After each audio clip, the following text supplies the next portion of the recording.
Hello everyone, welcome to week 8 of Experiments of a Meditator.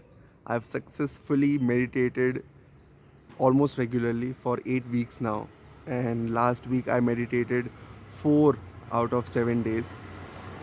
Would love to know how many days you meditated, and am I even playing a small role in your life to encourage you to meditate and utilize this life changing activity for your own good?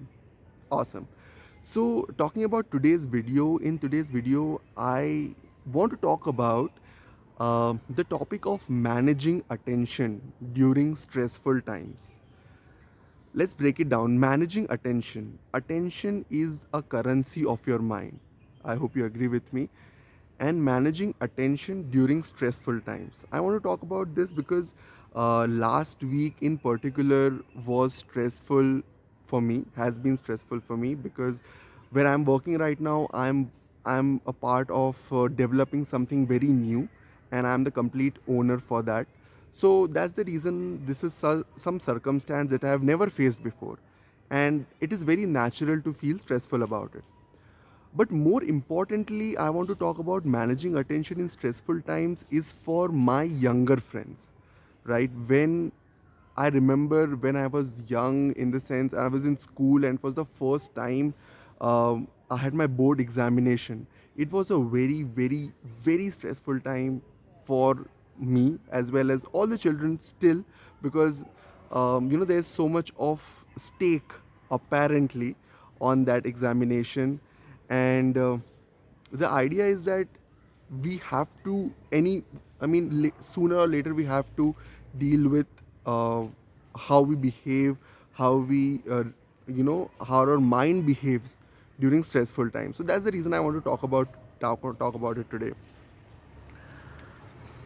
So let me just go back in time, okay, and let me talk about my version when I was in 10th standard or 12th standard. During that time, I never meditated. Nobody introduced me to this exercise. Neither I read about it or tried to do it, because let's be honest, guys. Meditation does seem to be a very boring activity of not doing anything, and who wants to waste time not doing anything. So that's the perception earlier. But the important thing is, I want to highlight on a very specific instance when I was back in 10th standard. Okay, now, acknowledging the fact that, knowing that there is one examination coming next month, that is very important to me and everybody around me, right? And obviously I am expected to score well in that examination. So all these things builds a lot of stress. Okay, now what used to happen during that time is that, you know even when I was not studying, even when I was not in front of my books, when I was taking a break for eating or watching television or going out, what used to happen with an untrained mind of mine is, it used to again go back to, what did I read, did I recollecting the things that I read on a particular subject. So even my body physically was at some place, my mind used to be at that exam, thinking about that exam, of my expectations and all the content related to it. So what we need to acknowledge here is this mind's beautiful ability to go someplace where your actual body is not. You are here somewhere, but your mind can actually go somewhere else. That's what I want to highlight. And the reason I'm talking about this is that, when you are a student, when you don't have much responsibility, this is okay, right? But when, as you grow older, as you have more responsibilities, when you come out of work, when you're not working, it is very important to disassociate yourself with work. No matter how much stakes are high, or no matter um, the stressful times that you're going in, you will need to disassociate yourself with that work. And this was what was happening to me last week also. And to be very precise, what used to happen was, even when I was not in office, right, when I was at home trying to relax, my mind inevitably went to that place again, thinking about that work, of how I'm going to solve that piece of puzzle, or how I'm going to talk to my seniors and everything.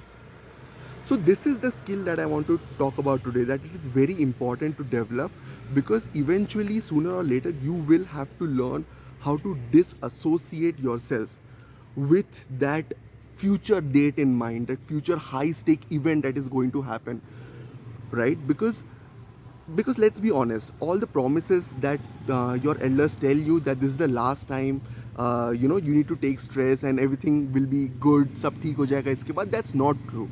Okay. In life, probably, I mean, I think, as long as you are alive, there will be stressful times, and you will need your mind to disassociate yourself when you're not actually, doing it. So I hope the context is set of what I'm talking in this video. Now I'll talk about the difference that meditation creates during this time. Okay?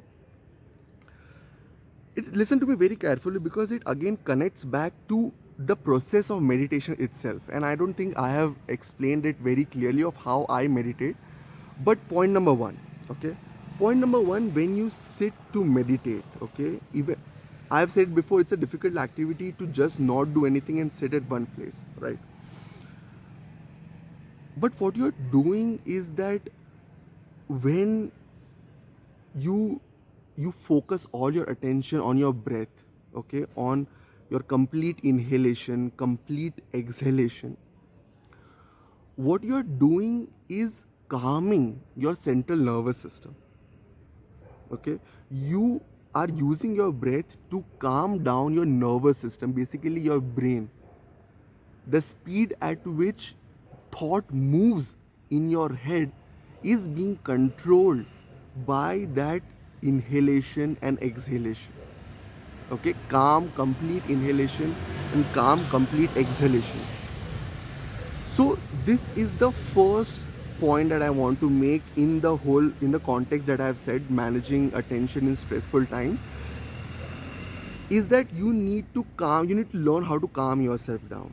Okay, that's the first part, and that's the reason I encourage you to meditate, right? Now the second thing, which is again interrelated with that activity, is that in meditation, whenever you notice that you are no more paying attention to your breath, you have started thinking about something else, started talking to yourself, that is when you are supposed to calmly bring your attention back to the breath. Okay, now how this helped me in this last week is, whenever I notice myself, and you have to be, and mindfulness is something, meditation is something, it applies to the rest of your whole day as well. It's not just the 10 minutes that you're doing. So whenever during the day I caught myself again going back and again thinking about work, I calmly use that technique of bringing my attention back to this present moment and being right here, right now. Okay. The third thing that's an advantage of meditation and living a mindful life is the ability to be in a flow state. Okay, flow state is very important. I think I highly encourage you guys to go and read about flow state. Let me give you an example. Flow states are basically activity in which you are completely immersed in, and every one of us has certain activities that we really enjoy doing, and we are so immersed in it that we forget about everything.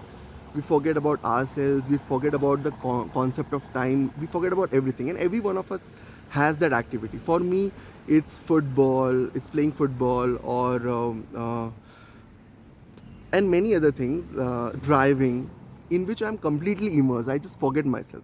So the reason I'm saying this is, again, if I go back to that Faiz who was in 10th standard, okay, what used to happen is very funny. I mean, it's very funny in the sense, when I used to open my books, okay, for reading physics or civics, history, anything. what used to happen was, even though I'm physically there, but with that ability of my mind to go someplace else, my mind used to just go someplace where it's happy. Okay, who wants to read history? So that's poor attention. When I am in front of my books, the quality of attention is bad, that I'm not completely immersed in that. And flip side, when I'm not in front of my books, when I'm trying to relax, I'm thinking about my history exam. Okay, so this is very funny and this is very ineffective usage of attention during stressful times. Now that I've started meditating, and the effects of meditation and living a mindful life is very evident, what is happening right now is that every activity I take up, be it the stressful one or the non-stressful one, the idea is to be always completely immersed in that activity. You be the act be the act and forget the actor. This is the quote by someone, I don't remember. But you have to be so immersed in whatever you are doing that you forget yourself, and that's a meditative state. That happens during meditation as well. It's a level that everybody reaches, whoever constantly practice it, and that reflects in your everyday life, in all the activities that you're doing. So yes, this is what I wanted to share in this week's topic, managing attention during stressful times. Hope it made sense to you, and hope it encourages you to do this activity 10 minutes daily in your everyday life and see the changes. Thank you so much for watching. I hope I come and again talk to you next week, again share my experiences and meditate myself. Thank you so much. Take care. Bye.